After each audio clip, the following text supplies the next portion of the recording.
Ancestors remind us, there is one thing you should never hoard in your home, because the more you store, the poorer you become. Things that are unnecessary. This is exactly what we often overlook when we unintentionally hoard things we no longer use. In the poem Mo Shai Ming by Liu Yucheng, there's a line, "The mountain doesn't need to be tall, it only needs immortals to make it famous. The river doesn't need to be deep, it only needs a dragon to make it sacred."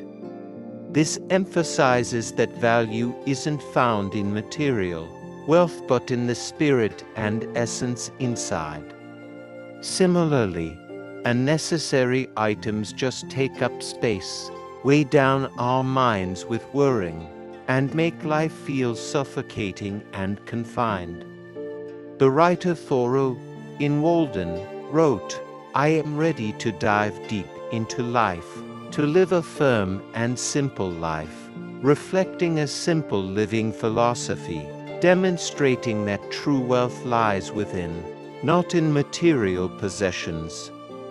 Like Dao Yuanming, who found joy in simple things, like picking chrysanthemums by the eastern fence, or watching the southern mountains, both emphasize that a peaceful, minimalist life is the key to true happiness. Things become more valuable when they are rare, and love becomes kinder as we age. A reminder not just about material possessions, but about seeking the spiritual world within ourselves. The book Minimalism encourages us, own less, live more.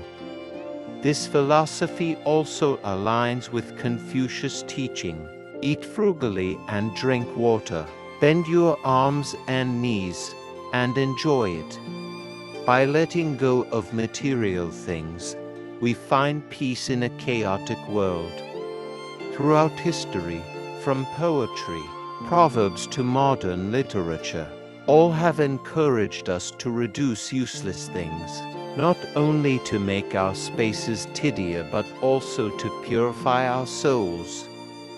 The ancient saying, "Flowing water never stagnates, and a closed door never rots," means that only when we continuously let go of the old and embrace the new, can life truly grow and move forward.